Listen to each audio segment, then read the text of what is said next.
누가복음 6장 12절부터 19절까지 같이 읽습니다. 이때에 예수께서 기도하시러 산으로 가사 밤이 맞도록 하나님께 기도하시고 밝음에 그 제자들을 부르사 그 중에서 12를 택하여 사도라 칭하셨으니 곧 베드로라고도 이름 주신 시몬과 및 그 형제 안드레와 및 야고보와 요한과 빌립과 바돌로메와 마테와 도마와 및 알페오의 아들 야고보와 및 셀롯이라 하는 시몬과 및 야고보의 아들 유다와 및 예수를 파는 자들 가룟 유다라. 예수께서 저희와 함께 내려오사 평지에 서시니 그 제자의 허다한 무리와 또 예수의 말씀도 듣고 병 고침을 얻으려고 유대 사방과 예루살렘과 및 두로와 시돈의 해안으로부터 온 많은 백성도 있더라. 더러운 귀신에게 고난받는 자들도 고침을 얻은지라. 온 무리가 예수를 만지려고 힘쓰니 이는 능력이 예수께로 나서 모든 사람을 낫게 함이러라. 아멘. 안식일 사건이 있은 다음에 그리고 이때에라고 이 시점과 지금 연결되어져서 주님께서 기도하시러 산으로 가사 밤이 맞도록 하나님께 기도하셨다라고 말씀합니다.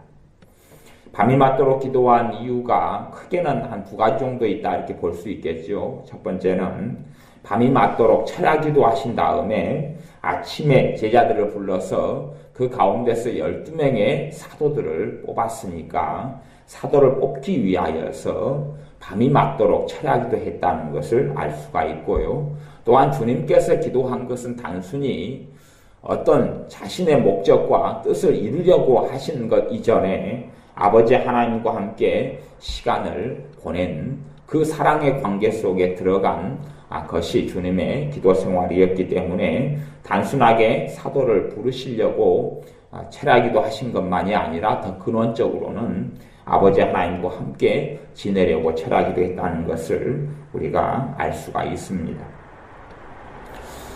우리의 삶 속의 기도가 사실은 쉬운 부분은 아닙니다. 기도가 어렵고 쉬운 부분이 아닌 것은 사실은 우리가 아버지 하나님을 또한 우리 주님을 덜 사랑하기 때문에 그렇다 하는 것이 아마 정답이지 않을까 싶습니다.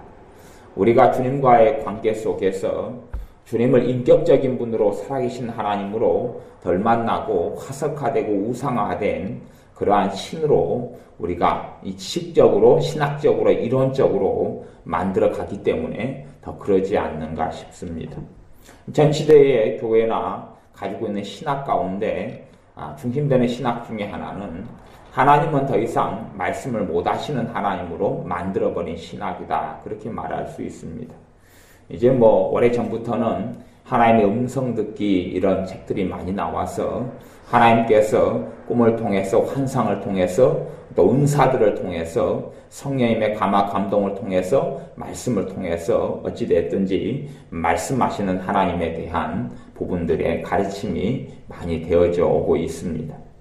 하지만 그럼에도 불구하고 성령님의 음성 듣기, 하나님의 음성 듣기 이렇게 가르침을 많이 받아오지만 우리의 종교성이라는 것이 우리의 하나님과 인격적인 관계 속에 덜 들어가 있는 우리의 믿음과 이 신앙이라는 것이 하나님을 인격적인 하나님으로 삶 속에 기도 생활 속에 못 만나게 만들어버리는 가장 문제가 되는 걸림돌이 되기도 할 것입니다.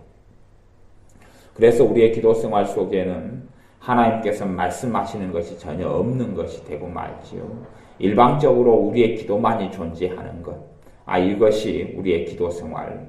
그래서 어떤 분은 린다 올슨 같은 분은 듣는 기도라는 책을 만들기도 하고 우리 기도 생활의 중심에서 듣는 기도가 또한 중요하다 이런 가르침을 가르치기도 이야기하기도 합니다.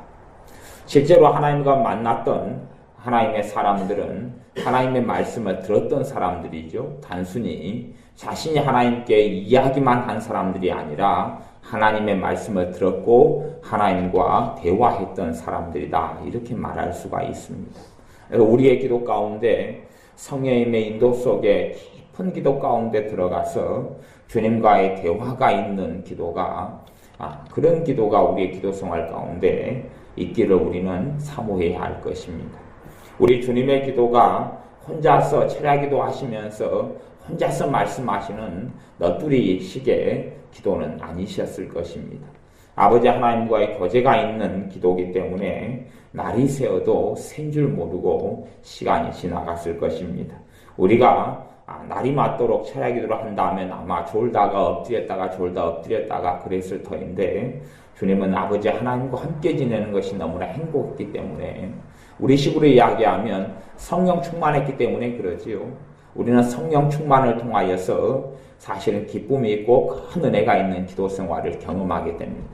근데 실상은 우리는 성령님의 충만함을 통해 그걸 경험하지만 우리 주님은 성령 충만 이전에 아버지를 사랑했기 때문에 그렇다 하는 것입니다.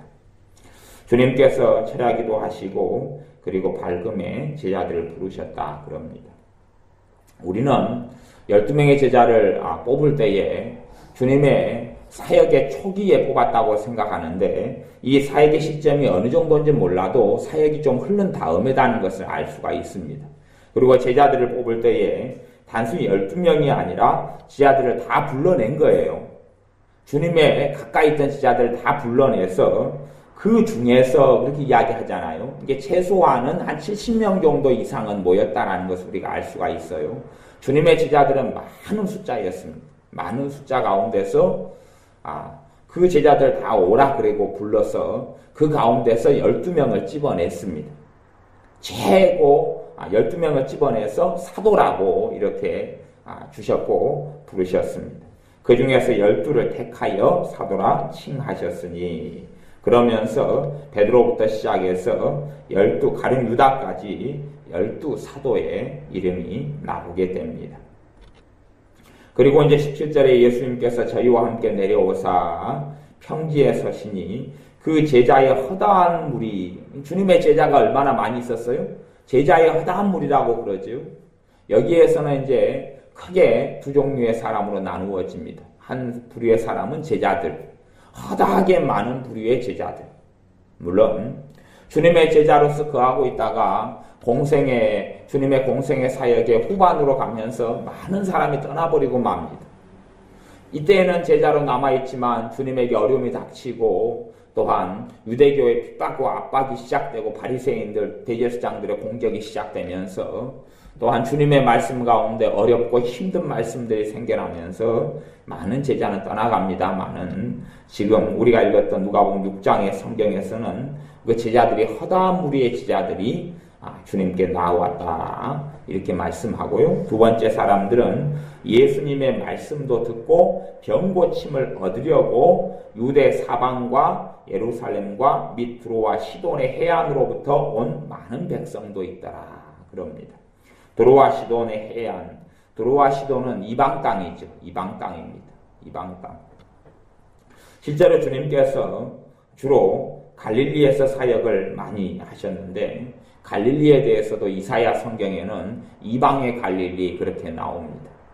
이방의 갈릴리란 말은 이방 사람들이 거주하는 갈릴리 땅이다 그 말입니다.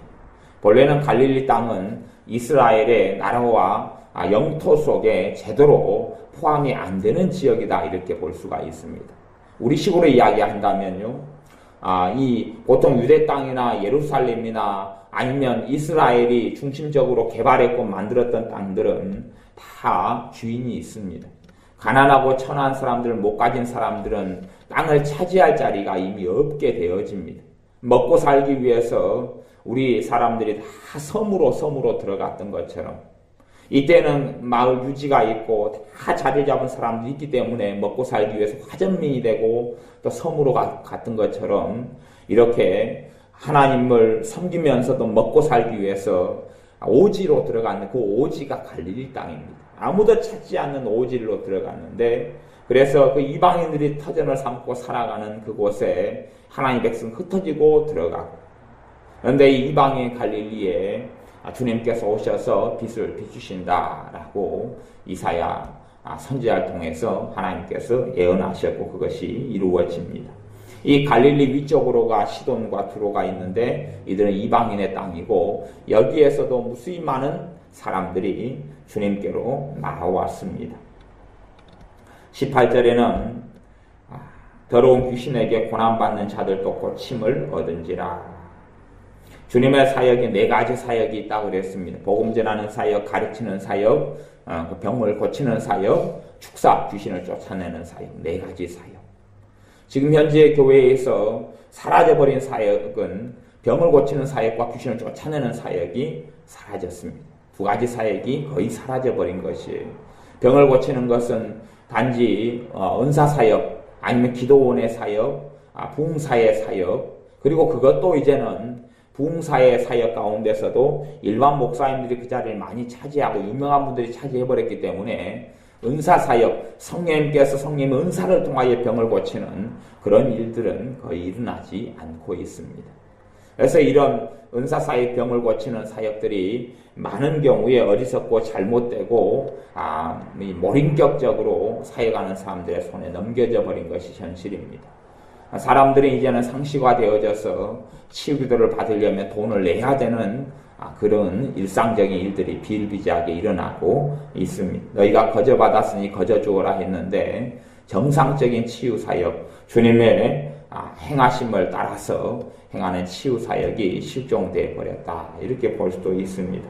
그 다음에 더 심각한 것은 축사사역, 더러운 귀신을 쫓아내는 이 사역이 교회 가운데 실종되어 버렸다. 아마 어떤 교회가 귀신을 쫓아내는 사역을 교회적으로 한다 그러면 아마 문제가 일어날 겁니다. 물론 작은 교회는 별게 없겠지만 큰 교회, 예를 들어서 우리 동네에 있는 1000명, 2000명, 5000명 된 교회가 축사사역을 한다고 해보세요. 기존의 장로님, 권사님들이 가만히 있겠느냐 하는 것입니다. 아마 들고 일어나서 그 교회의 목회자를 추방하고 쫓아내기가 쉽지 않을까 싶습니다. 그렇게 이제는 교회 속에 주님께서 행하셨던 사역이 완강하게 거부되고 그리고 사라져버린 시대. 이미 종교들이 자리 잡아서 주님은 계시지 않는 예배, 주님이 계시지 않는 찬양이 되어져 버린 시대. 하지만 우리는 주님께서 행하신 4가지 사역을 행해야 합니다. 복음을 전해야 하고 말씀을 가르쳐야 하고 병을 치유해야 하고 귀신을 쫓아내어야 합니다. 축사라는 것, 귀신을 쫓아낸다는 것은 신자의 삶에 정말로 중요한 사역이고 밀접한 사역이어서 악한 영들이 떠나가고 물러갈 때에 사람들은 자유함을 얻습니다. 대부분 내 의지로, 내 감정으로 조절되지 않는 그러한 것, 그러한 낙담, 그러한 절망, 그러한 좌절, 그러한 열등감, 그러한 두려움, 그러한 답답함, 그런 것들은 마귀로부터 대부분 발원하고 마귀가 외부에서 주입해 주는 것이고 그것은 사람의 의지로는 이길 수가 없습니다. 주님의 능력이 필요하고 주님의 능력은 축사를 통하여 귀신을 쫓아내는 주님의 능력이 믿음을 통하여 나타나고 이것이 교회가 행하여야 할 사역이고 자유케 해야 될 사역입니다.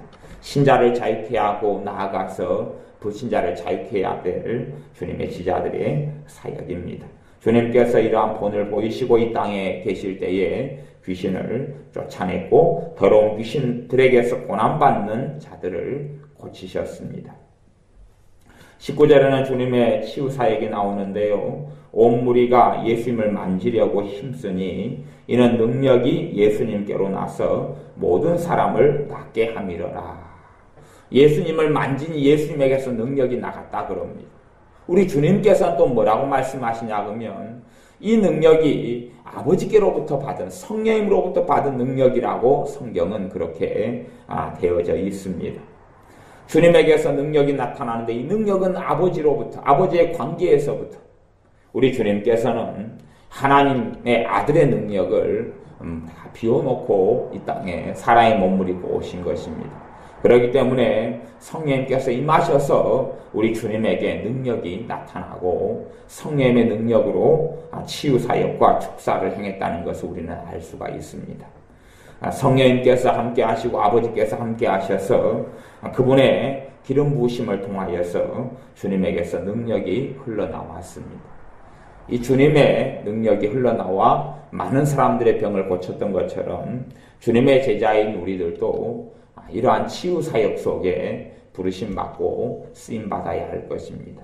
교회가 이제는 책만 가지고 있는 교회, 아무런 능력도 없고 힘도 없는 성경책만 품 안에 끌어안고 있는 교회를 넘어서서 주님께서 말씀 속에서 말씀 가운데 행하셨던 치유사역이 우리의 신자의 삶 속에 나타나야 할 것입니다.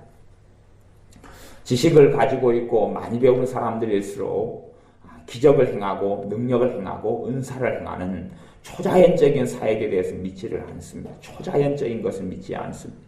초자연적인 은사, 방언 은사를 받아들이지도 않고 믿지도 않는 사람들이 주로 지식계층에 속하게 됩니다. 똑똑하다는 사람들은, 지혜롭다고 하는 사람들은 자기 머리로 이해되는 것만 받아들입니다. 자기 상식으로, 자기 논리로, 자기 이해력으로 받아들여지는 것만. 방언이라는 것은, 방언의 은사는 아무리 자기의 이해력으로 이해하려 해도 이해할 수 없는 것입니다. 심지어는 방언 은사로 기도하는 사람이라 할지라도, 방언 기도를 하는 사람이라 할지라도 방언의 신비를 다 이해하지를 못합니다. 다 이해하지를 못해요. 그런데 어떻게 이 학식 있고 지혜롭다고 하는 사람들은 자기 머리로 이해되지 않는 방언 은사를 받아들일 수가 있겠어요? 학식 있고 지혜롭다는 사람들은 믿음이라는 것을 사실은 받아들이기 무척이나 어려워합니다. 믿는다는 것, 예수를 믿는다는 것, 믿음이라는 것은 자신의 머리로 이해할 수 없는 거기 때문에 그렇습니다. 예수님을 구주로 영접하고 믿는다는 것, 그것이 눈에 보이는 것이 아니기 때문에 믿음으로 산다는 것에 있어서 무척 어려워합니다. 학식 있고 지식 있고 똑똑한 사람들일수록 믿음으로 살기보다는 지식으로 사는 것을 선택합니다. 지혜로 사는 것을 선택합니다.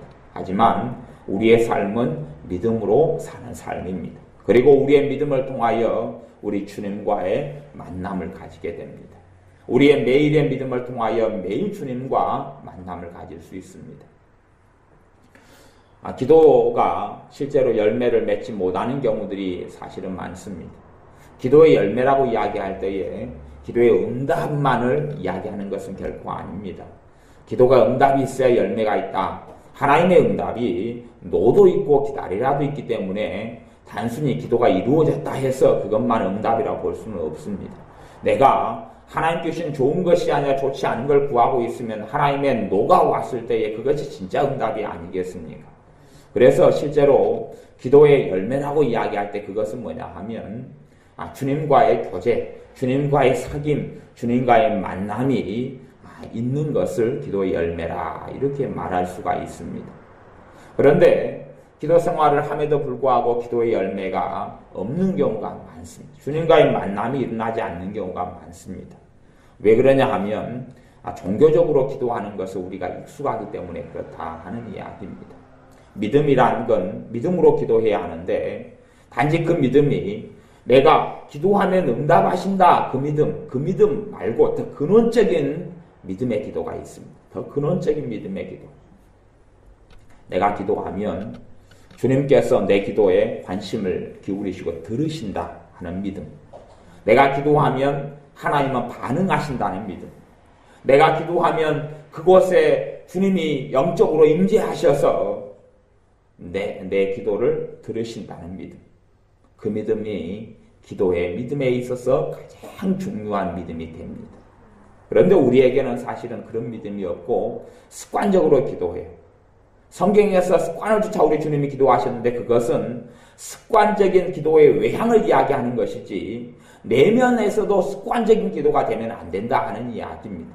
밥은 습관적으로 먹고 차는 습관적으로 마실 수는 있어도 기도에 있어서는 이 내면의 부분에 있어서 행동이나 모습은 습관이 되지만 우리의 기도 생활의 마음, 심령에 있어서는 항상 몸의 밴대로가 아니라 내가 기도할 때에 주님께서 그곳에 함께 하시고 기도를 들으신다는 이 믿음이 있을 때에 주님과 만나게 되는 기도의 열매를 맺게 되어집니다. 또한 그러한 주님의 사람들이 주님께서 행하셨던 것처럼 기적의 사역을 행해야 합니다. 세상에 지혜롭다는 사람들은 기적의 통로가 되지를 못합니다. 학식 있다는 사람들, 똑똑하다는 사람들, 가문 좋고 문벌 좋은 사람들은 하나님의 기적과 능력의 통로가 되지를 못합니다. 신앙생활이 초자연적인 세계, 자연의 세계에 살지만 초자연적인 세계에서 살아간다는 것이 신앙생활인지를 이해를 하지 못하기 때문에 그렇습니다. 그들에게는 과학만 있고 논리만 있고 이론만 있고 눈에 보이는 물질적인 세계만 있기 때문에 그렇습니다. 오히려 그래서 민난 사람들, 어리석은 사람들이 하나님의 살아계심을 더 많이 누리고 체험하게 됩니다. 단순하기 때문에 그렇지. 하나님은 그래서 단순한 사람을 부르시기를 좋아합니다. 계산하지 않는 사람들, 생각하지 않는 사람들, 믿는 사람들, 주님을 따르는 사람들, 그런 사람을 주님께서 부르시고 그런 하나님의 사람들에게 믿음을 통하여 은사를 주시며 기적의 통로, 치유의 통로, 능력의 통로로 삼으십니다.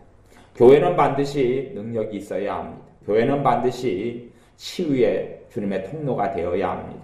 교회는 기적의 통로가 되어야 합니다.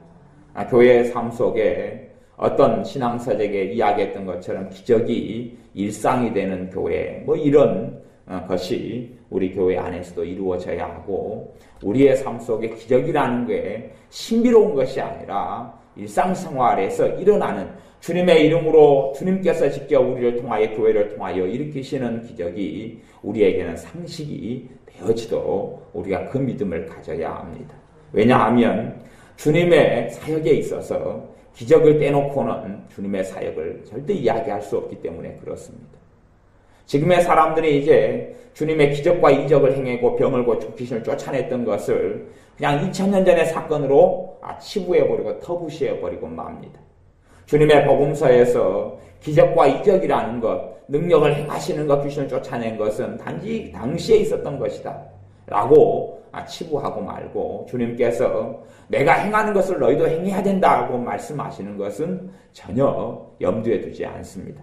나를 믿는 자는 나보다 더 큰 일도 행할 것이라는 주님의 말씀을 귀담아 듣지 않고 단지 그냥 주님이 복음을 전했듯이 복음을 전하고 주님이 가르쳤듯이 성경을 지식으로 가르치는 것이 전부라고 생각합니다.